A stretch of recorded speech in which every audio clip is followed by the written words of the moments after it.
Jaunas kaunietis, be 5 minučių keramikas palieka miesto komfortą, bohemos spindesį ir pasitraukia į gilų ir tamsų Žemaitijos užkampį. Čia Pakutuvėnuose jau 4 metai gyvena Darius. Ir dar keli. Žmonės juos vadina keistuoliais. Šiuo metu čia gyvena 5 vaikinai ir 2 merginos. Čiabuvių, arba kaip juos dar vadina, pustelninkų gyvenimo sąlygos ganėtinai asketiškos. Merginos miega bažnyčios varpinės bokšte, vaikinai kapinių koplyčios palėpėje. Jų kasdienybė iš pirmo žvilgsnio taip pat neįspūdinga. Kasdieniai buities darbai ir reguliari malda. Ne visi ištveria. Vieni atvažiuoja, pabūna ir dingsta. Kiti, ilgiau čia pagyvenę, savo vietą atranda kitur. Kuris įstoja į seminariją, kiti į vienuolyną, dar kiti sukuria šeimas. Tiesa, vasarą pustelninkai padeda pranciškonams rengti šeimų stovyklas, į kurias susirenka 100 šeimų su visais savo mažyliais. Gal kam visą tai panašu į idiliją ar romantiką? Anot Dariaus tarpusavio santykių įtampa kartais tampa vos ne kasdienybė. O čia gyvenanti Jolanta prisipažino, kad išpažintyje neretai tenka pasakyti, jog norisi brolį užmušti. Ir taip jau 4 metai. Taigi, šiandien apie gyvenimą kartu. Galbūt pirmas toksai gilus išgyvenimas buvo tada. Ir mes likom su vienu iš mano brolių, su kuriais gyvenom kartu. Ir irgi reikėjo prisipjauti paprasčiausiai tų malkų. Mes turėjom benzopjūklą. Bet jis buvo kaimynam paskolintas ir aš kaip nusileidau savo puikybėje. Aš nuėjau pas kaimynus, ėjau 2 kilometrus tam, kad atsinešti jį, vietoj to, kad grinai jau taip susitaikė su savimi ir su juo paprasčiausiai pjauti su to dvitragiu. O jūs užreikdavot vienas ant kito? Taip. Ta prasme labai buitiškai, ne? Tai būdavo, mes suprasim, kad ten specifinė publika, ten ne katalikai iš parapijos atvažiuoja žmonės. Ir tai buvo labai konkrečiai, tiesiai, šviesiai. Čia būtų keista, jeigu ten... Ta pirma žiema irgi, jinai buvo tokia vienintelė ir nepakartojama, aišku, kadangi gyveno vien vyrai. Vien bachūrai gyveno ir viskas buvo griežtai, ne, tai, eik lauk ir dar kas nors nepatinka, durys atviros ir kai esi kartu, tai tu stengiasi apsaugot ne save daugiau turbūt. Nors to iš karto ir nesuvoki, bet apsaugot kitą nuo to konflikto. Kad jam nepalikti nuosėdų kažkokių, nes pastebi labai konkrečiai ir labai aštriai išgyveni tą dalyką, kiek energijos kainuoja po to užlygintai.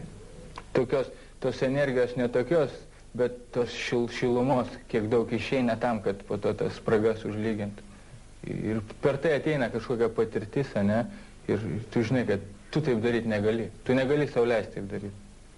Tokiose vietose susirenka baltos varnos visos, kurios nepritampa kažkur tai visuomenė ar šiaip kažkokie maištininkai. Ir tokiais atvejais, kai 2 tokie audringi susitinka, automatiškai gaunasi kažkoks diskomfortas vidinis, dėl kurio tu jautiesi nesaugus, neramus ir panašiai. Ir paprasčiausiai, jeigu ne tu pradėsi tą dialogą, tai kas tada? Paprasčiausiai atsiduri tokioje situacijoje, tarsi dviguboje ugny. Ir esi priešpastatytas broliui ir esi priešpastatytas pačiam savo. Kodėl tu užsidarei į tokį vienuolyną? Paskatino tai, kad aš pavargau gyventi tą gyvenimą, kurį gyvenau. Aš jo nebenorėjau. Yra keli etapai ir paskutinis turbūt būna tas, kad tu jau nežinai, kodėl tu taip darai, bet kitaip jau nebegali. Aš tai pavadinau Dievo vedimu, nes buvau užvarytas į kampą paprasčiausiai ir man nebuvo ko rinktis. Aš neturėjau ką prarasti. Gal tai visai tikrai labai specifiška, gal tik tai Dariaus yra tokia patirtis. Ką galvoja Arūnas su Julium apie tai? Aišku, būti kartu nėra lengva ir kyla visokių minčių. Arūnas ir Odeta susituokė lygiai prieš 10 metų. Dabar jie augina 3 vaikus. Gimus pirmajai dukrai Marijai, jauna mama į viską reagavo labai skrupulingai ir skausmingai. Šiandien ji tai prisimena kaip jaunatvišką nepatyrimą, nes kitų vaikų Antano ir Jono atėjimas buvo žymiai ramesnis. Prieš metus Odeta be didesnio vargo rado darbą Raudonojo kryžiaus klinikinėje ligoninėje, kur šiuo metu ir dirba terapeute, konsultante. Norėčiau dar sukonkretinti labai. Sakykime, tu vat ieškoji tos ramybės ir mano nuomonė tai daugiau išimtis, kad žmonės praradę motivaciją gyventi, sakykime, kabinasi, deda žingsnį ir vėl sugrįžta į gyvenimą. Sakykime, taip į tą visuomenės gyvenimą, kuris nėra tapęs nuo to laiko per tos 4 metus, aš nemanau, kad jis tapo geresnis, teisingesnis ir daugiau čia šilumos toje visuomeniai. Ar tu manai, kad Pakutuvėnai tave gali apsaugoti visam laikui nuo va šitų... Galėtų, tai mano to... Įmanoma?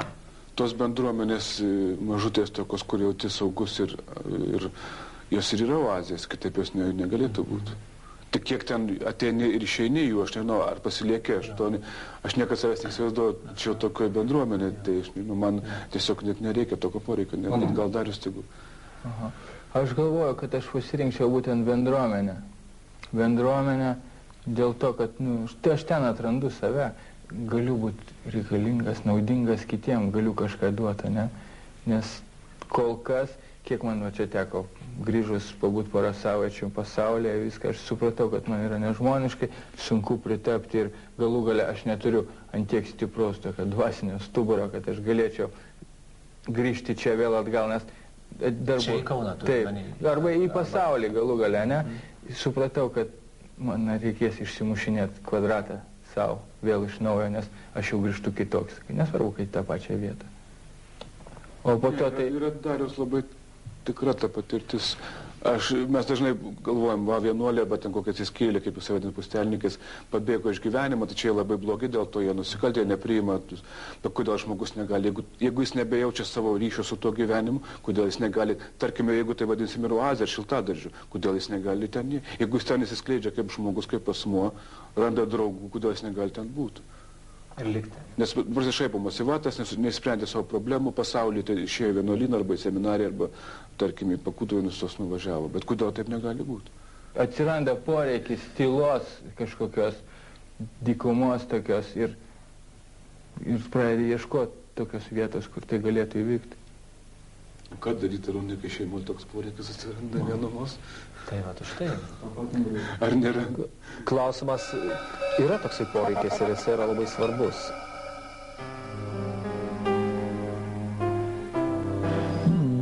Kažkada Dostojevskis yra pasakęs, reiškia, kad žmogus turi būti bent 2 valandas pabūti vienas pats su savimi. Ir jisgi yra rašęs apie tai, kad būnant jam katorgoje, reiškia, kalėjime, kad jis jausdavo pačią pagrindinę bėdą, kad kalėjimas priversdavo žmogų atsisakyti bet kokio privatumo ir niekada nebūdavo galima pabūti vienam, rinktis įtampos, kurios atsiranda tarp žmonių, arba apsikniaukinimai tokie tarpusavio, kartais būna kibirkščiavimai, stichiški pasibarimai. Mano galva, kad jie yra natūralūs, yra žmogaus tokia prigimtis, aš čia nematau jokio tragizmo ir jokios bėdos. Čia paprasčiausiai yra galbūt stoka tam tikros gyvenimo išminties ir metodikos. Paprasčiausiai gyventi taip pat yra menas, gyventi kartu tuo labiau. Tol, kol žmogus vienas, jisai galvoja, kad jis visai neblogas, arba jisai viską suderina su savo poreikiais, su savo įgeidžiais, su savo ego. O kada šalia manęs yra kitas, šalia manęs yra mano sesė, noriu, nenoriu, arba turiu dalintis ir ieškoti pusiausvyros tarp mano įgeidžių ir kito poreikių, arba neišvengiamai bus krizė. Už tai, ką mes darom šiuo atveju, ir aš manau, tai nėra visai kvaila, bet ir ne mūsų atradimas yra, kad mes stengiamės iš tikrųjų tai pasiplanuoti, kad aš ir savaime turiu galimybę pabūti vienas. Mano toks darbas, aš daug važiuoju, seminarus visokius darau ir dalyvauju, kartais turiu kambariuką vienai nakčiai vienas, kur nors seminaro metu, tai aš pabūnu vienas, bet mes labiau rūpinamės kaip žmonai pabūti vienai.